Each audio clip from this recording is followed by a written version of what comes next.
Howie and I crawled through the bushes to get out to drugstores to get supplies for people who had been injured at the Pentagon.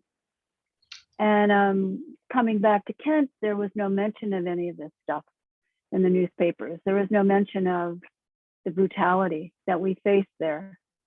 And that really shocked me. I thought we were going to come back and everybody would be talking about that, the brutality that we saw. And at that point, gosh, I think it was a few months later that Howie moved in with me and Rick, right? I mean, it was a little bit after that that you moved into the haunted house, Howie. And we talked, we read. I was a social worker at the time. I was over there in Akron, Ohio, and in the Black neighborhood, and getting to meet people who lived in poverty and understanding the situation, what was perpetuating some of this, and how even our institutions, even the welfare and social workers were not helping really at all. It just felt that things were so stacked against certain segments of the culture. And of course, as the war happened and people were getting drafted and people were coming to the haunted house was a place where people I didn't even know would just come because they'd been fighting with their parents about the war and about racism, and they'd come to our house, you know, with their bags packed, and can we stay here with you for a while? And dinner was, who knew how many people were going to be there for dinner? And I mean, every night, every single night. And we constantly just talked about what we could do. And when I think it was Ken who said, that's who I was, that's what I was, that's what I did. That I think that was true for all of us, for me, for Howie, Rick.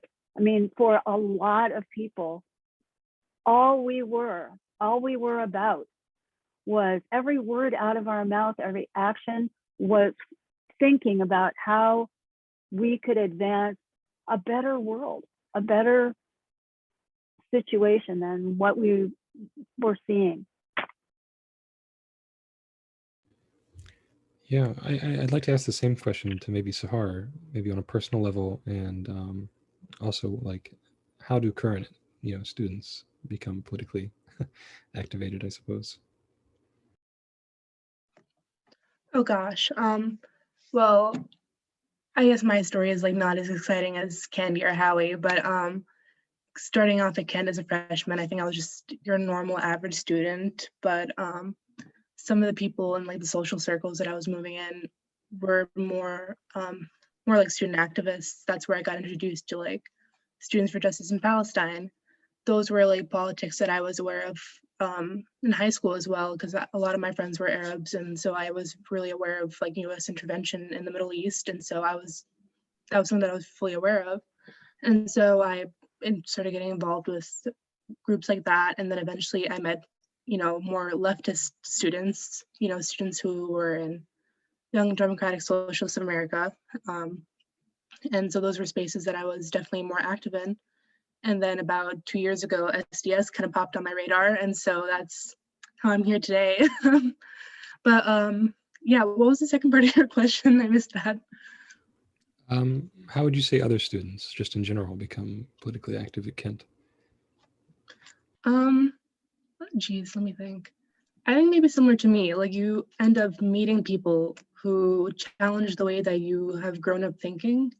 And then you're like, huh, okay, that's interesting. And so that just makes you think about it. And then conversations happen, and then you start getting more involved in like the work. Like they'll be like, hey, show up to a meeting. You show up to a meeting, and then you're suddenly on the e-board of a group, planning and organizing. And so I think that's the natural progression that happened to me. And then for other students, definitely it's like how for Candy and Howie, they saw issues in, you know, the university and society, and that's why they decided to like get involved.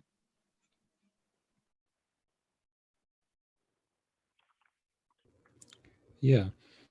Yeah, so Howie, you talked about 1967, I believe is what you said. But what about, earlier in your time at Kent? Were you involved with groups before SDS? And maybe what led to you both deciding that SDS was something that needed to be founded? Yeah, for 3 years, from 65 to 68, I was in the Kent Committee to end the war in Vietnam. And then 68, 69, I was in Kent SDS. So, I think as Chick says in the film, it's true that the foundation for the resistance to the invasion of Cambodia and the Vietnam War, in the spring of 1970, there was a foundation that was laid. And both the Kent Committee and SDS helped lay that foundation. So yeah, the Kent Committee, again, as Bill said, as time went on and it became clear that the U.S. was not going to win this war and the atrocities of the war kept coming out. I remember we always had literature tables up from the Kent Committee, and I remember one thing we reprinted and passed out was from the Akron Beacon Journal. A fellow who was in Vietnam wrote a letter to his parents. We're burning villages, and we passed that out and things like that, and they had an effect. And the vigils that were talked about in the film, by spring of 68, 100 people were in the vigils. And I remember being in a march in 1965, with 12 people, so one thing I want to say is that well, just how important that history was to what happened on May 4th. And, of course, it was just horrific, the way National Guard, Governor Rhodes dealt with the protests. And, but as was said in the film, we'll always remember the 4 who were murdered. But it was also really a valiant uprising, and students were committed during those protests to stand bravely against the war in Vietnam. And I think the work that came before was part of what made that happen. I just want to add something to that, Hal, because I think you would agree that what happened there, it really changed us for the rest of our lives. I mean, what happened in the haunted house, what happened building SDS, what happened building that consciousness, it really never stopped. I hear some people say that, the 60s is dead or whatever they say, but not for everybody. Not for everybody. I mean, there's this little critical faculty that was developed in those days that all of a sudden I'm always seeing it through that lens. And I mean, all the media, all the political speeches, I can see through it now to what's behind it, what's not being said. And that was that facility, that ability, and that willingness to see the backstory happened at Kent, definitely.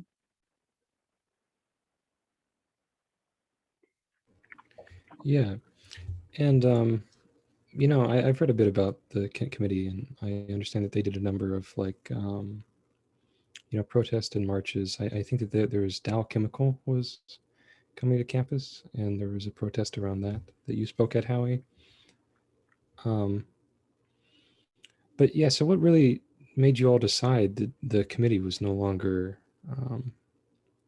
a way to take the struggle forward, I suppose? Well, in general,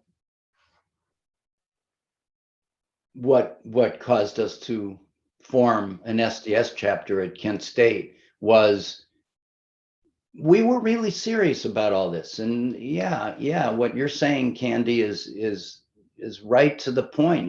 We were really concerned about making the world a better place. And of course, we weren't alone. The civil rights movement, the Black Power movement, the very big anti-war movement all over the country and on many campuses, that was all around us. And so we were figuring out what is causing, the war in Vietnam. What's going on here? Because we really wanted to change things, and to change things, you have to understand it. So, as I say in the film, we came to see that all these different systems of oppression were connected. And then, in SDS, we called it imperialism. And people today, and the young militants who I respect so much in the Black Lives Matter movement, they've forced everybody to talk about systemic change. Right, it's a system. So we started to see the war in Vietnam in that context. So that's one reason, and that's what SDS offered. That was SDS's platform, to see the world in that way. But the other thing was specifically the Columbia University rebellion, where Black students and white students took over buildings to confront both racism and war, the war in Vietnam. And they were militant, and that was so inspiring. And it was shortly after that we decided to start an SDS chapter. And SDS, National SDS, had a lot of resources to help chapters educate students. And we brought movies to campus, we brought speakers to campus, and through SDS. And we had regional travelers, people from National SDS, who would come and stay with us and talk strategy and help us grow and understand better how to achieve our goals. Yeah, something that's always impressed me was that, I've read that the first meeting that you had something like 100 people attend to it. And, throughout your time here, you really built a strong community. And I'm curious if you could talk more about that, and then we could also bring in Sehar about how we develop a community of activists and organizers and, keep it going. Well, I think that first meeting, maybe your memory is better than mine, Howie, but I think a lot of people came to the SDS meeting to find out more about what happened at the Democratic Convention, because that summer was that protest at the Democratic Convention, and people wanted to know. Wanted to hear from people who had been there, and they wanted to hear about the issues. And a lot of what the success of SDS was responding and helping people understand what they were hearing in the media. Yeah, I agree with that. The events of the Chicago Democratic Convention definitely caused people to join SDS, students around the country and at Kent. Yeah, I think there were like 100 students at our first meeting, and that was terrific. And I think the reason is because more and more students were putting together, just as we were, that neither party, the Republicans nor the Democrats, that were going to do right by the people of Vietnam, who were just slaughtered. It's estimated that 3 million people died in Vietnam. That was a war against the people of Vietnam. That was about 8 or 9% of the people in the country. you know, if that had happened in our country today, we're talking about what, 25, 30 million people. So that was a war of genocide, and neither political party was really committed to ending it. So students were becoming more radical and open, very open to more radical thinking, themselves putting things together. Maybe there's a systemic problem here. And so, yeah, I agree with Candy. I think that was the main thing. And of course, the violence that Mayor Daley, a Democrat, brought down on the demonstrators. And so, you know, that made people think twice about trusting, you know, the system, quote unquote. You know, there were students in Chicago who we called clean for Gene, because they were in the streets in Chicago supporting Eugene McCarthy, you know, progressive, anti-war, Democratic candidate. Well, guess what? They got their heads beat too, just like we did. And so, you know, yeah, people were looking for an alternative to the quote unquote making change through the appropriate channels, quote unquote, because it wasn't working. And we were going to dorms, having rap sessions in the dorms a lot. And we had a lot of action. We just kept, when Mark Rudd said that we were, he used to call us the action faction, because we were just into action. We just do things all the time. Busting up a big ball that they had, you know, just showing up in our Levi's and our ragtag, and just standing there and witnessing this ball to make them feel embarrassed that while people were dying, they were having a ball. That kind of thing.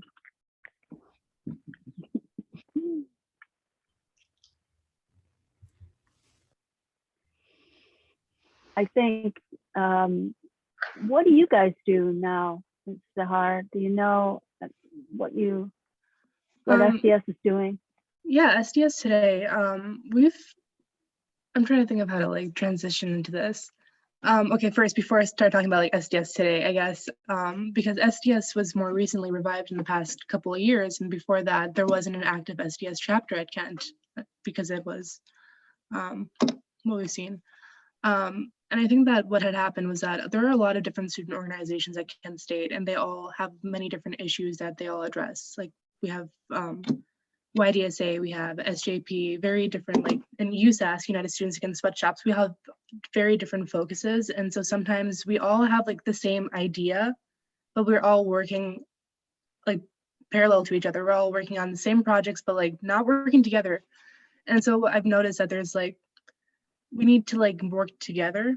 And I think that there are a couple of points in like the last 4 years where we've realized that we need to start working together. And so I think it was my freshman year where BUST was organizing multiple protests. Like we had a silent protest about gun violence and how that systemically affects Black communities a lot more. And so I think that some of us may know figures like Caitlin Bennett, Kent State gun girl, who loves to organize. Yeah, I feel like you might know who I'm talking about.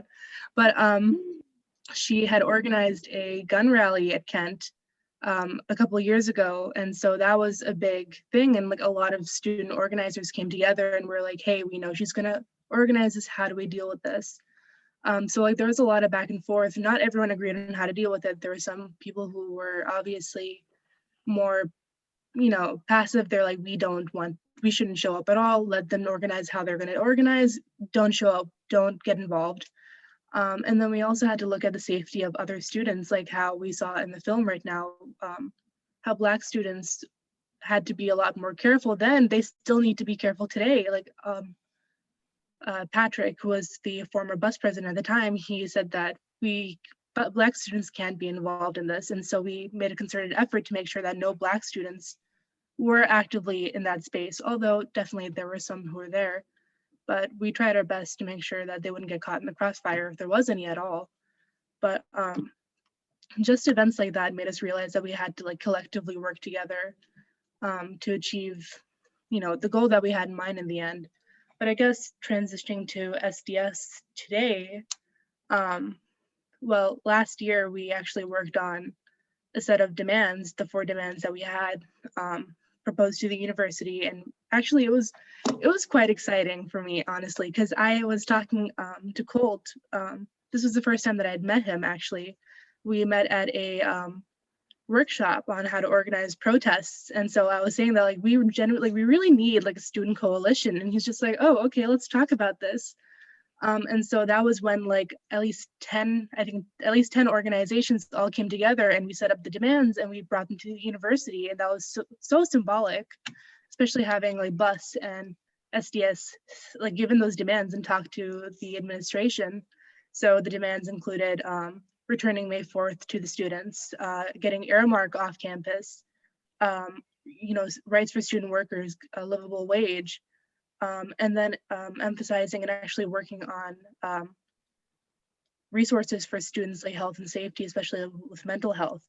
And we've worked really hard to get those demands across. And like we actually even had a petition online, which we had almost 1,000 signatures on, which was incredible.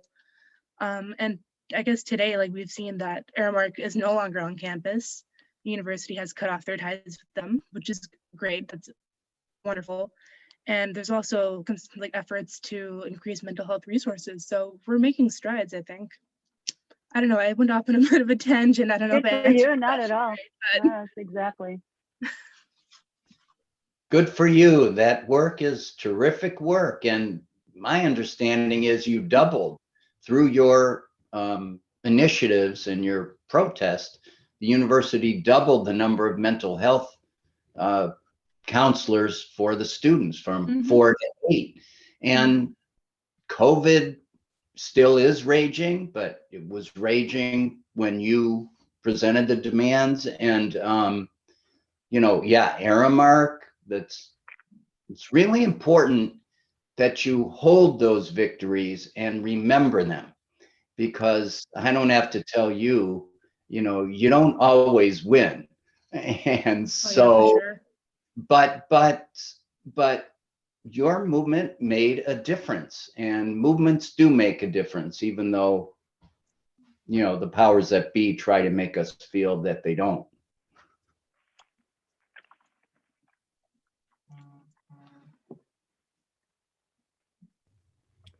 Yeah, and maybe Sahar, you could talk a little bit about some of the other you know, actions that have happened on campus, whether it be things like ICE or the Oh my drone God, oh yeah, teaching. I completely forgot about that. What was it? Shoot, I'm trying to remember what the parallel was in the film that we saw. Help me out. Well, there was an incident where the university had organized a career fair, and I believe that the Department of Homeland Security was tabling there. Yeah, that was yeah, this past spring actually, or was it last spring? I can't remember. This is currently spring. It was last spring. Okay. Days are not working for me. Anyways, this last spring there was a career fair that the university was organizing, as they always organize career fairs. And through some of our friends, we had got wind that the Department of Homeland Security was tabling there. And so ICE, obviously. And so we get like as fast as possible. We texted everybody that we knew. We're like, hey, like everyone get together. We got to go to the recreational center where they're holding the career fair. We got to actually go. We got to stop them. And so we all like carpooled. We all like walked over to the rec center. There was like at least maybe 20 people, I want to say, maybe 20 to 30, I think. And we all like walked over to the table, and like that guy, the guy who was tabling, he looked at us and he was like, oh God, no. He was not at all. And so we all like went around and like we linked arms and we stood around his table so that nobody can get to him. And he seemed pretty upset, and he packed stuff up and he left. So that was great for us, honestly. Like they don't belong on our campus at all. Mhm. And I'm glad that they got the message. And wasn't there cult? I don't remember what exactly it was, but I think that they were they able to get a refund on their tabling? I think there was some discussion about that. Oh well. But yeah, anyways, there's that. Well, good for you, Sahar. That's so important. I mean, you know, the crimes that are happening against immigrants who are trying to enter our country are just, it's one of the most horrible things that's happening right now. And so that is so terrific that you did that. And maybe the analogy you were thinking of in the film is we prevented the Oakland police from Yes, recruiting. that was it. That was exactly it. I just lost my train of thought. That is really terrific that that was so creative too. I love that, what you did. And that was a way to prevent them from carrying out their terror. So thank you for doing that. Especially since we've seen, like, I've seen multiple times around Kent, like an ICE vehicle, like driving around, like, and that's not right. That should not be happening at all. Yeah, so now that we kind of mentioned the Oakland police protest, could you guys maybe talk a little bit about that? And, you know, how did you all find out that they were coming to campus? Why were they coming to campus? And sort of how did you end up getting involved with BUS to protest it? Well, I can speak to that. You know, I don't remember how we found out, but we in SDS found out that they were coming to recruit. And what they said was they were coming to Kent's campus to reach, you know, university students because they wanted to, quote unquote, professionalize their police force.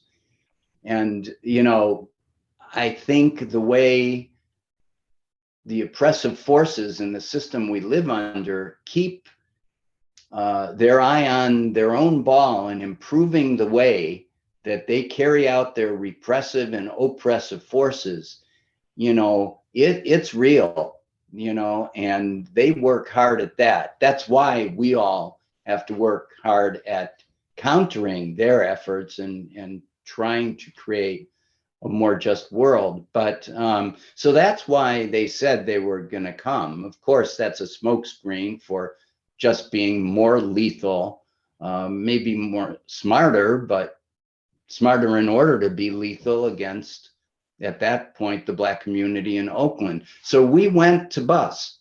We went to some leaders in BUS, and, you know, as was mentioned in the film, we had a secret meeting.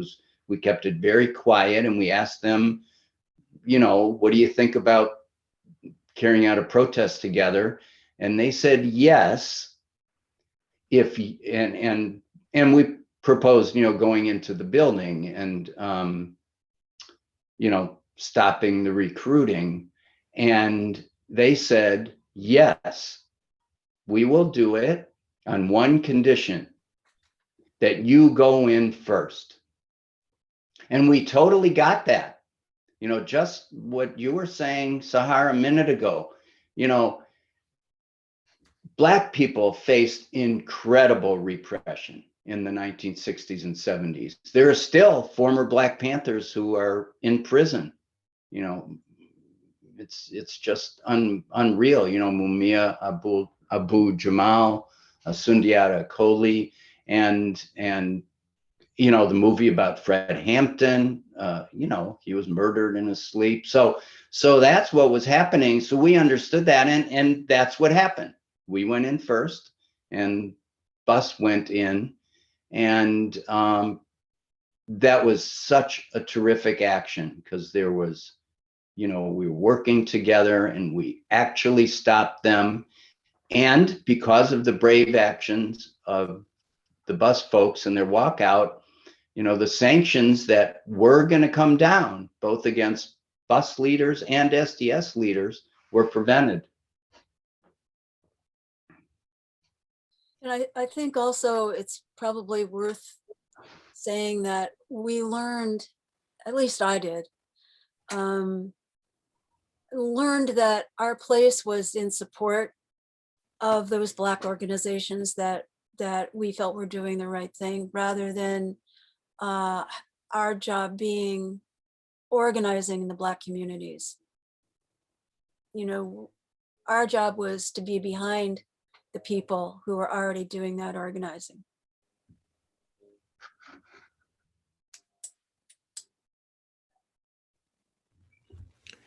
Yeah, and one last question here before we move on to these really wonderful audience submitted questions. But I was curious if you could talk a little bit more about Kent SDS's involvement with, say, National SDS, and how relations developed there, whether folks attended the national conventions and whatnot. Yeah, we did attend national conventions, and it was at a national convention that Weathermen was officially became National SDS. And we sent quite a few, I think Colin and Rebel and George went to Chicago to be in the national office. Remember that, Howie? Maybe there were other people. Howie, you're Yes. Yes, that's right. You're right. They did. Yeah, you know, Terry Robbins helped form the Kent SDS chapter. You know, and Terry Robbins is one of 3 people who died in the townhouse explosion in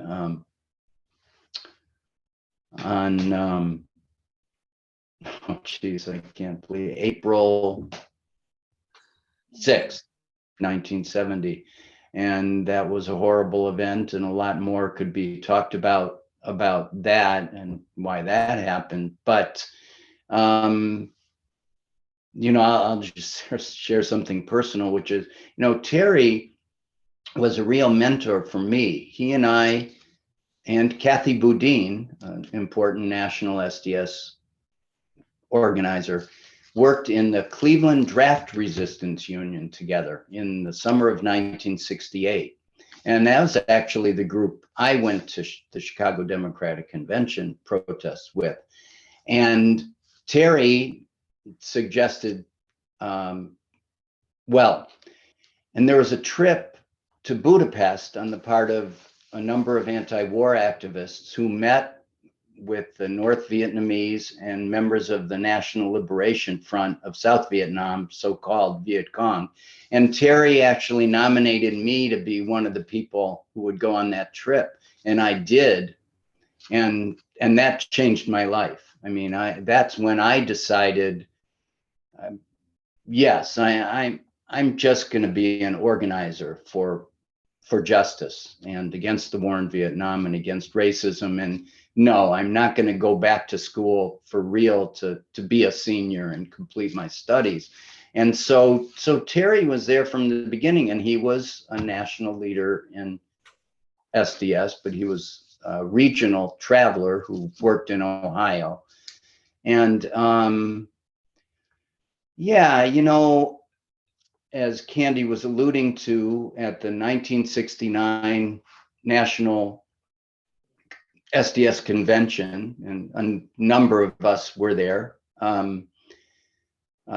SDS split apart. And I think that was inevitable, actually, because we were very supportive of the Panthers, very supportive of the National Liberation Front of South Vietnam. And the folks who we opposed, they said all nationalism is reactionary. You know, and so there was no way we could stay in the same organization. Now, the fact that SDS folded from there afterwards, and there was no longer an above ground SDS, that was a problem, and that's also a longer discussion. But yeah, yeah, as Candy also said, national leaders of SDS came through and visited. Bernadine Dorn spoke at Kent, and we had a close relationship. And in the summer of 1969, after all of our SDS activity on campus, because of our ties to SDS nationally and what SDS was doing nationally, that summer of 1969, we had almost 60 people who joined us in Akron, Columbus, and Cleveland in collectives. And the idea was to reach out to working class white youth to broaden the base of the movement and hopefully get us closer to social transformation by reaching white working class youth. And again, what happened there is a longer discussion, but you know, all of that happened because we had close ties with National SDS. Yeah. Terry Robbins actually lived at the haunted house with us for months. I think that whole. That's right. That's right. Mm-hmm. Yeah, and since we're on this, I wanted to ask, there's obviously a lot of factionalism with SDS at the national level, but from what I understand, there wasn't like a progressive labor influence at Kent. So that was kind of unique as to, I guess, the status of the chapter. Right. There was no, we had, we had a criticism of armchair, what we called armchair revolutionaries, people who were revolutionary because they read a lot of books and they got, you know, the vocabulary down, but they never did anything. And it's a little tricky to walk into that whole thing. Progressive labor, no, they just didn't exist. But Young Socialist Alliance did exist at Kent, and they were allies. I mean, they were good people. And, you know, we had this kind of a chip on our shoulder about you're either with us or you're against us, with us all the way. And I encourage people not to make that same mistake, that different people are ready to do different things. And it's really important for us all to see ourselves as allies, not enemies, because we don't see exactly the same thing or exactly the same strategy or exactly the same piece of the overall puzzle of what people can be doing. Yeah, I just want to correct myself. The townhouse explosion happened on March 6th, 1970. I can't believe I never forget that date. And when it comes around, you know, I mourn and think about our, you know, 3 friends that died there. But I think I just started to think about it, and that wasn't easy, and I got kind of confused. Anyway, it was March 6th, 1970. Yeah.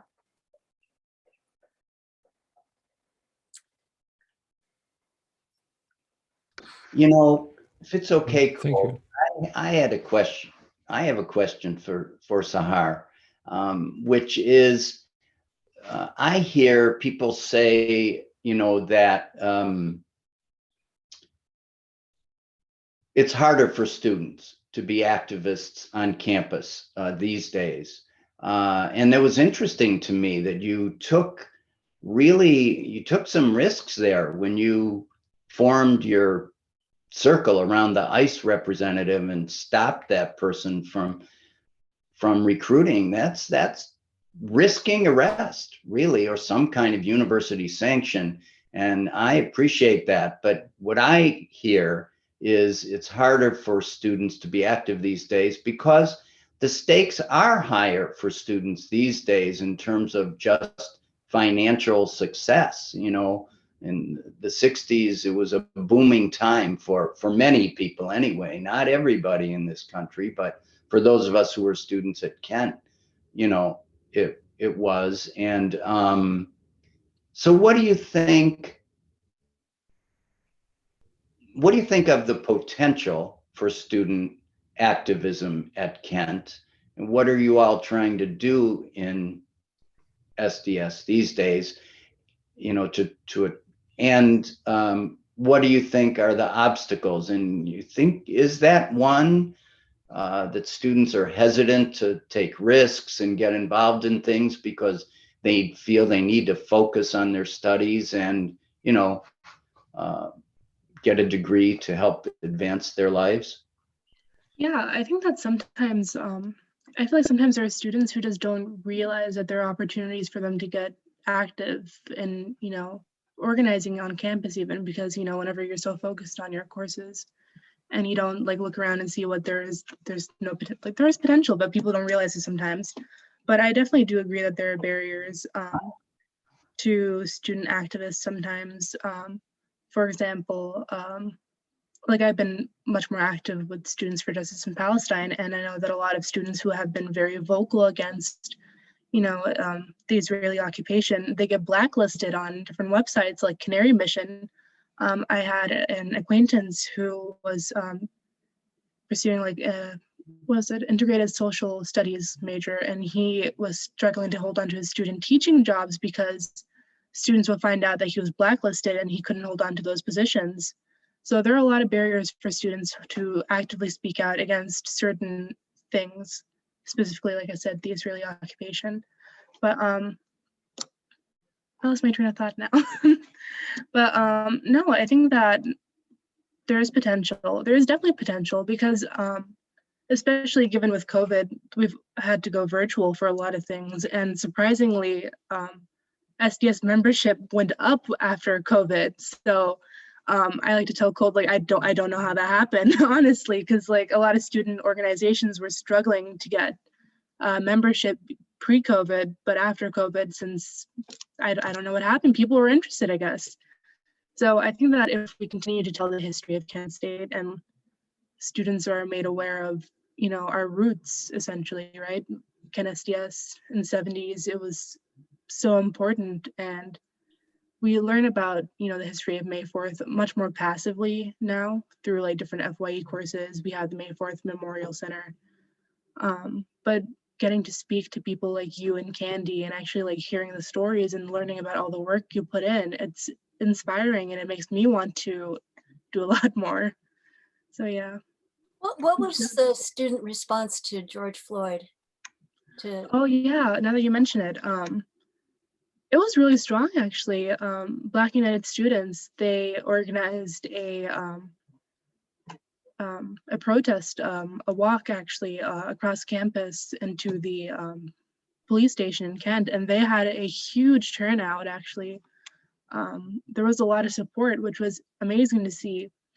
But I think that what that support was just a lot of, I think it was very reactive instead of being proactive, because people, they felt the energy and they all showed up as they did all over the United States. And so later on, one bus organized a walk or like a protest for Breonna Taylor. There wasn't that much show up anyways. So I think that in the heat of moment, a lot of people were engaged, but not a lot of people were able to hold on to that engagement and actually show up again. No, that's really true and really fantastic. But let's move to audience questions now and answer a few of these because they're really fantastic. So this first one goes for Candy. In the film, you mentioned that even the liberal politicians were incapable of absolving issues brought up by social movements. Today's issues such as racist police violence and imperialism are still not being dealt with. Is there any way that we can absolve these in the current political landscape?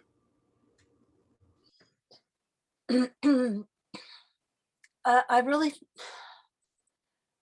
it's always good to piggyback on whatever work people are doing politically, and political leaders, whatever it is that they're doing.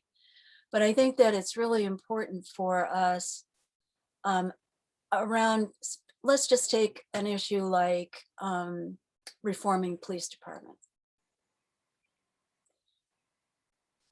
We need to share models that have been successful, put pressure on the police unions, things like that. I mean, I just, it's maybe it's just me, but I don't trust the politicians to actually do anything really to make big change. They have a lot of compromises. They wouldn't be where they are if they hadn't been good at getting a lot of things together. They're not revolutionaries. We don't elect revolutionaries. That's not what we elect presidents, you know, and we make change in our communities. We make change in a local level. We make change in our families, talking to people, with our friends, at parties, at union halls, wherever people gather, wherever people talk about what they care about. We can make change. And I think, yeah, both, but yeah, we have to remember that we don't elect revolutionaries. Yeah, well, I think that I don't want to overstate it, but considering what the landscape in our country, looked like under number 45, he was the 45th president. I'm not going to say his name because I just can't do that. Considering what the landscape was, when that person was president, a lot of harm was done and a lot of hatefulness was drawn up from him, that caused a lot of violence. And not that that's ending just because he's out, but I think the Black Lives Matter movement has made incredible changes in our country for the better. And it was a mass movement. It is a mass movement based in the people, based in ordinary people who started it. And I still believe that's the most important force for change in our country.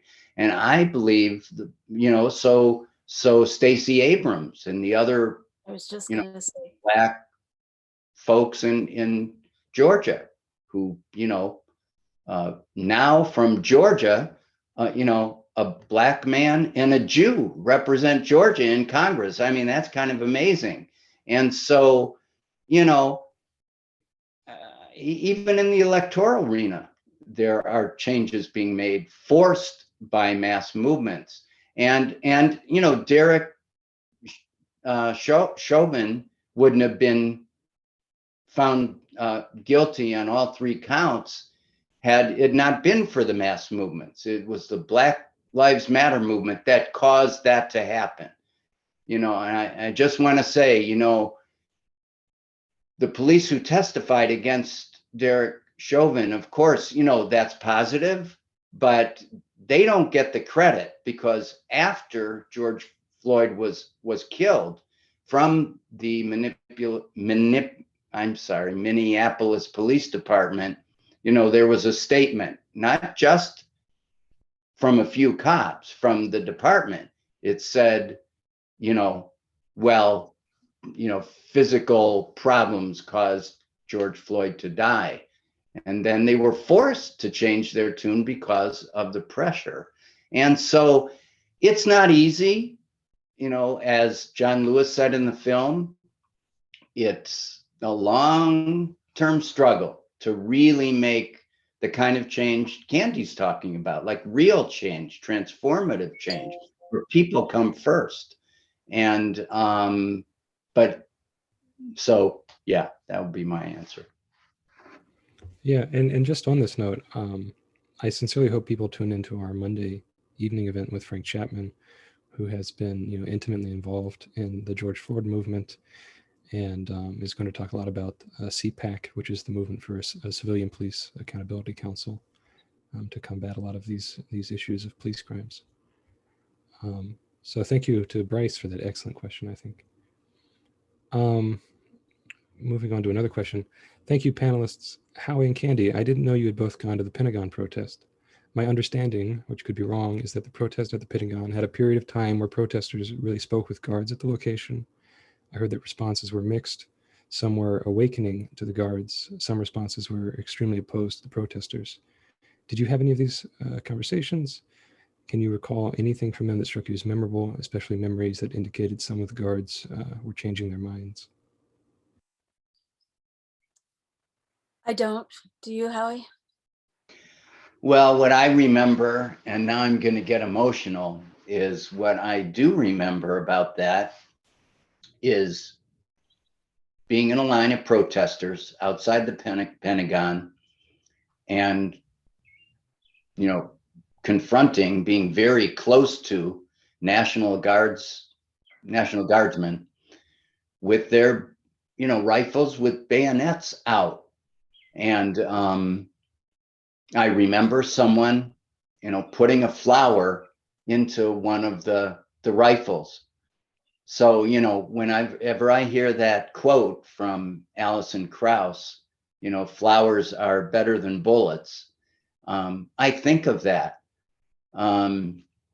So that's what I remember. Yeah, it is true. People did talk with the guard, and I didn't. No, I didn't personally, but I remember that happening, and I do remember some of the guardsmen being, you know, somewhat receptive, but you know, they were on duty as well. And as I said previously, what I really remember is the way the federal marshals, once it got dark and the media left, and see, it was a mass demonstration of thousands of people, and there were a couple hundred sitting in. And once the thousands left and the media was no longer there and the lights were no longer on the sit-in, I will never forget the federal marshals wading in and just slapping people. Slapping's a minor way to say the brutality that they did on people's bodies with these small blackjacks, you know. Yeah, that's when I mostly remember. But yes, that did happen, that interaction. But I wasn't part of it personally. Just to make a connection to today, and obviously this isn't to you know, the level of what happened at the Pentagon, but you know, over the summer there were these protests in Cleveland over the George Floyd killings, and you know, a number of us SDSers went, and you know, the protest marched from one part of the town into the Justice Center, and when we got there, there were, you know, riot police, and they immediately started shooting tear gas onto us. They had rubber bullets, and you know, on the front lines, there were cops just beating people horribly with billy clubs, and it was just, you know, really awful, and for no reason. You know, I mean, these were perfectly peaceful individuals. You know, people were throwing water bottles, maybe, but you know, that's not going to do anything. But you know, these things just never stop, it seems like.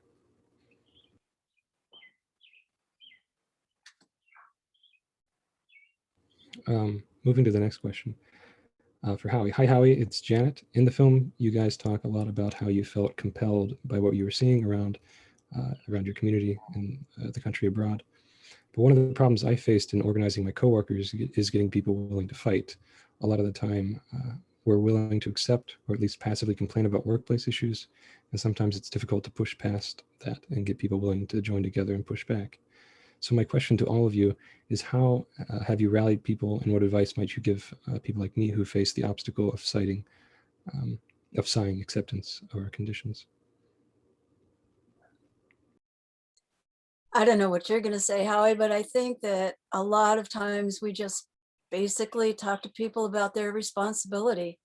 These things are happening in our name. In our name, my name. We're responsible for this. This is us. We have to change it.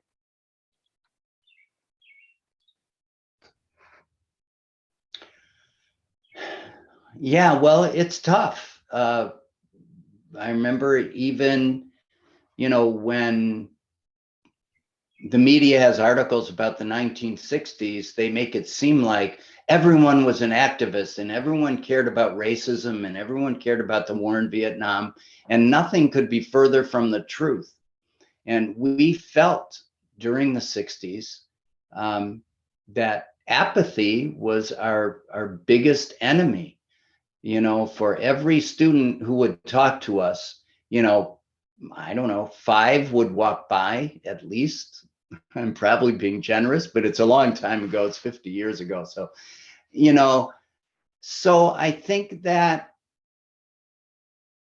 that's an ongoing issue. I think there's a problem in our country where people have been taught to be passive and just to rely on, quote unquote, the leaders. And that's a sickness in our country. And however, I think, you know, Paulo Freire, an educator, I'm a retired teacher, and he always talked about possibilities. Look, there are always possibilities, he said.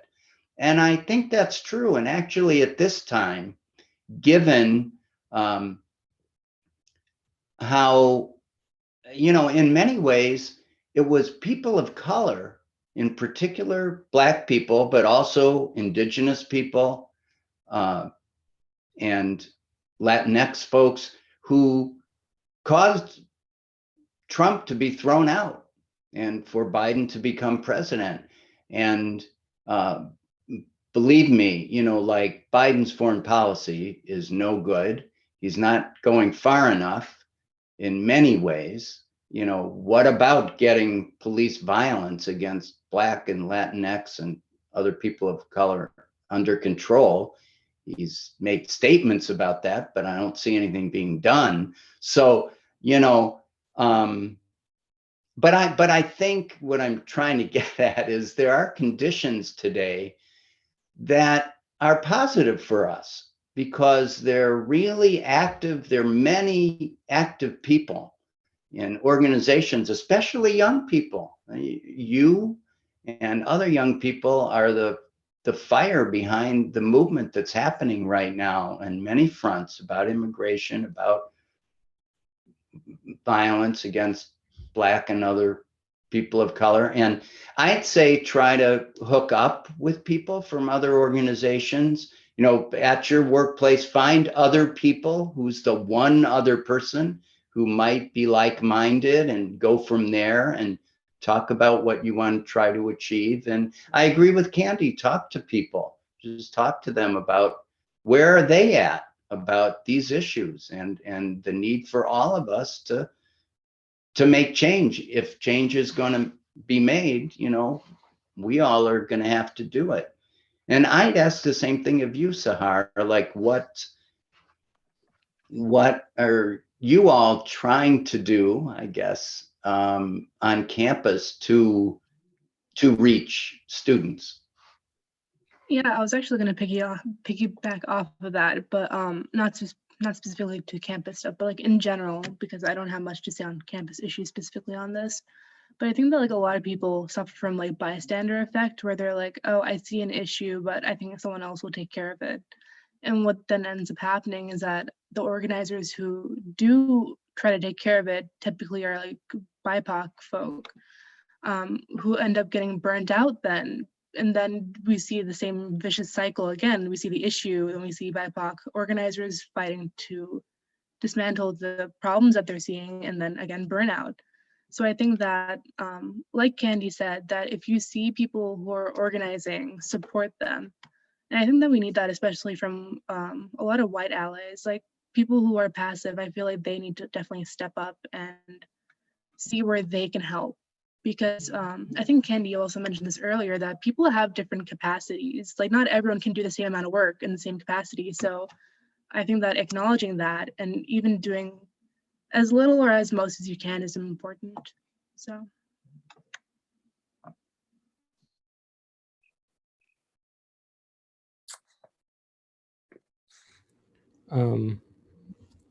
Here's another question.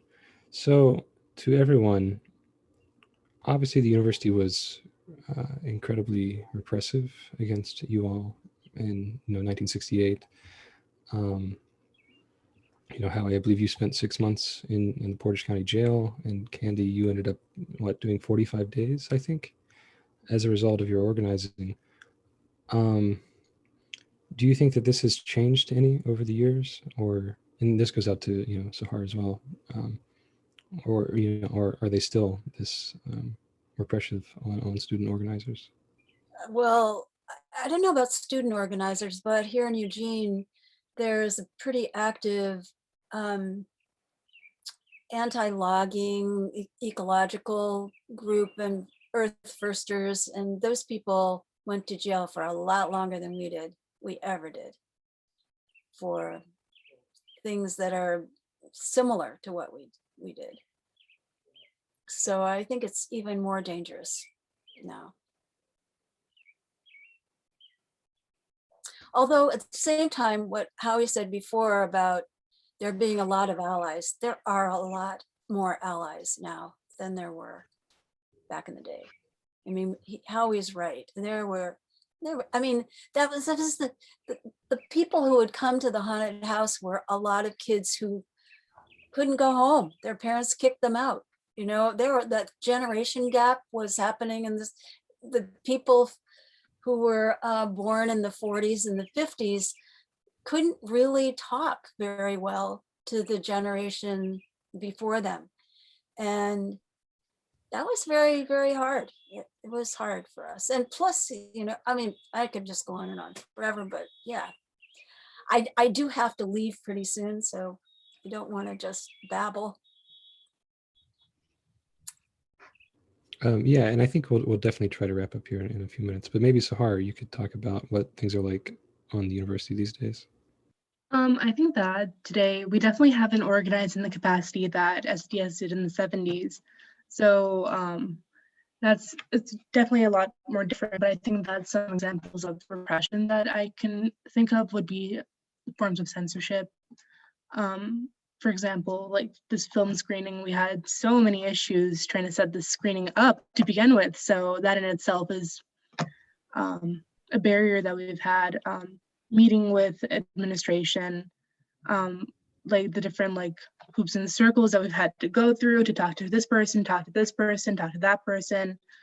Those are just different barriers that we've had. But yeah, I think I agree with Candy for the most part. Well, yeah, I just like to put in, I think the repression is horrible these days. For example, during COVID, you know, there were huge outbreaks of COVID in prisons across the country. And prisoners were just, you know, left to die. And that's government policy. That's oppression. That's repression.